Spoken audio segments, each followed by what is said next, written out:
যাচ্ছেন, অলকা তিলকা ভালে বনমালা দিল গলে।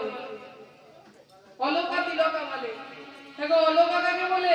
অলকা আমরা কয়বার পড়ি? অলকা আমরা পড়ি দুইবার। তখন কখন? এক অন্নপ্রাশনের সময় আর দুই বিবাহের সময়। যদি আর সবার কপালে দুইবার করে জুটছে না, তাহলে অলকা কাকে বলে? দেখবেন অন্নপ্রাশনের সময় ছেলেকে যেভাবে কপালে টোপা টোপা দিয়ে সাজানো হয় না, সেটাকে ভালো কথায় বলা হয় অলকা। সেটা যদিও সবার কপালে একবার জোটে, কিন্তু এই তিলকা, তিলকা কাকে বলে? এই যে কপালের মধ্যে দুটো দাড়ি আর নাকের মধ্যে একটা পাতা, তিলকা কিন্তু সবার কপালে বাবা জোটে না। তিলকা বাবা সবার কপালে জোটে না। তাহলে আমাদেরকে জানতে হবে এই যে তিলক, এই তিলকের সৃষ্টি কোথা থেকে হয়েছে? তিলকের সৃষ্টি হচ্ছে ভক্তদেরই চরণ ধুলি থেকে। একদিন নারদ মুনির মনে বড় অহংকার বেড়েছিল। অহংকারটা কেমন?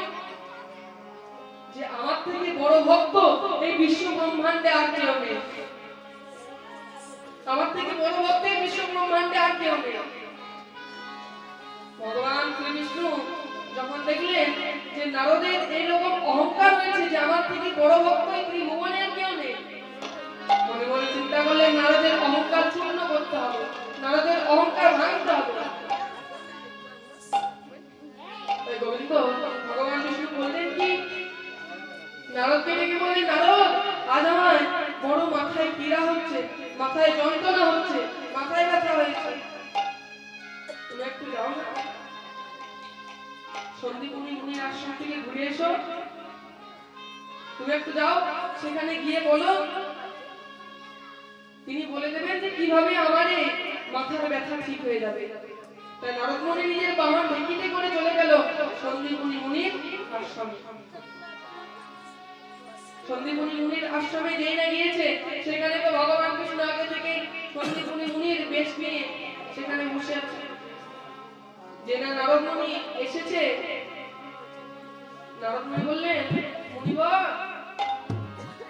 আমাকে আপনার কাছে ভগবান বিষ্ণু পাঠিয়েছে, তার মাথায় ব্যথা হয়েছে, মাথায় যন্ত্রণা হয়েছে, কিভাবে ঠিক হবে একটু বলে দিন। তখন ভগবান বিষ্ণু যে সন্দীপনী মুনি সেজে আছেন, তিনি বললেন কি, একমাত্র ভগবানের মাথায় যন্ত্রণা ঠিক হতে পারে একমাত্র ভক্ত পদধূলিতে। কোন ভক্ত যদি নিজের পদধূলি গোবিন্দের মাথায় দিতে পারে, তবেই গোবিন্দের মাথায় ব্যথা বা মাথায় যন্ত্রণা ঠিক হবে।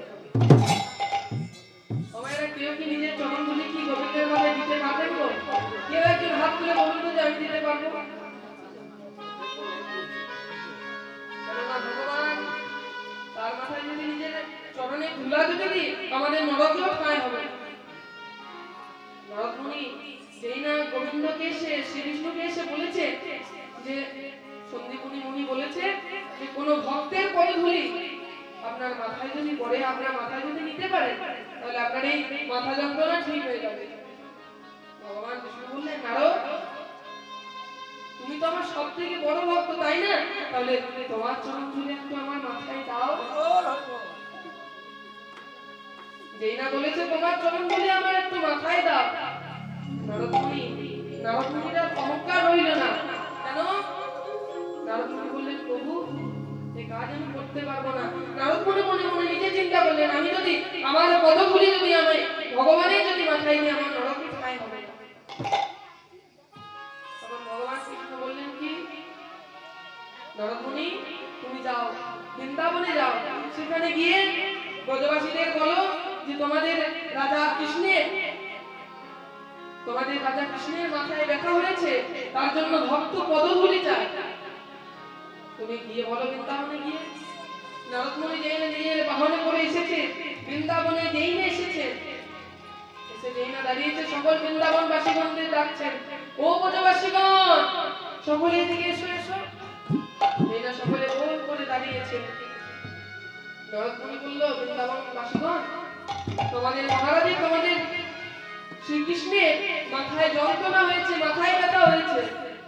মুনি বলে বলেছেন, যদি তার মাথায় ব্যথা ঠিক করতে হয় তাহলে একমাত্র ভক্ত পদধূলি তার মাথায় দিতে হবে। তা কেউ যদি একটু ভক্ত পদধূলি দিতেন আমার হাতে। নারদমুনিকে বললেন, নারদমুনি তুমি এখানে একটা বড় চাদর পাবে।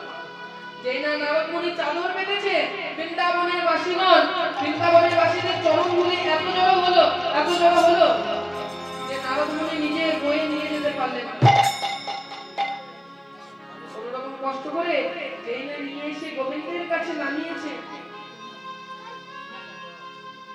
গোবিন্দ তার মধ্যে একটু পদধূলি নিজের মাথায় নিলেন এবং নারদকে বললেন, নারদ বুঝতে পারলে তো এবার কে বড় ভক্ত? কোনদিন অহংকার থাকতে কোনদিন বড় ভক্ত হওয়া যায় না। যতদিন না নিজের মধ্যে অহংকার থাকবে, যতদিন না অহংকার পরিত্যাগ করতে পারবো, ততদিন আমরা ভক্ত হতে পারবো না। তাই সেদিন ভগবান শ্রীকৃষ্ণ বললেন, নারদমুনি আজ থেকে আমি প্রতিজ্ঞা করলাম, এই যে বজের যে পায়ের ধুলি, ব্রজবাসীর পায়ের ধুলি হবে, আজ থেকে তিলক নামে পরিচিত হবে। সেই তিলকে, সেই বজের ধুলি আমরা সকলে নিজের কপালে ধারণ করব। তাহলে এখনো পর্যন্ত আমরা সেই বৃন্দাবনের মাটি, বৃন্দাবনের প্রতিটি চরণ ধুলি আমরা এখনো পর্যন্ত তিলক মাটি রূপে গ্রহণ করি। রাজ গোবিন্দ গাছ কি দিয়ে সাজাচ্ছেন? অলকা দিয়েও সাজাচ্ছেন, আবার তিলকা দিয়েও সাজাচ্ছেন। ও মায়েরা, তোমরা নিজেদের ছেলেদের কি দিয়ে সাজাবো? হ্যাঁ, মোলোডিং দিয়ে গো।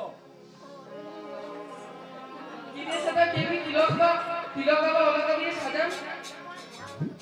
এখন কেউ সাজান নাকি? কেউ সাজায় না। এখন কেউ সাজায় না। কিন্তু মাতা যশোমতী আমার গোপালকে অলকা দিয়েও সাজাচ্ছেন, আবার তিলকা দিয়েও সাজাচ্ছেন। আর এরা সাজিয়েছেন, এবার গোপাল আমার 24 জন সখাকে সঙ্গে ধরে গোষ্ঠীর দিকে যাত্রা দিলেন। গোষ্ঠে চলে যাচ্ছেন। আর সেই গোষ্ঠ যাত্রা দেখে বৃন্দাবনবাসীগণ গিয়ে বসলেন, কি গো? ছুটি ছুটি গাইয়া ছুটি গায় কত সতে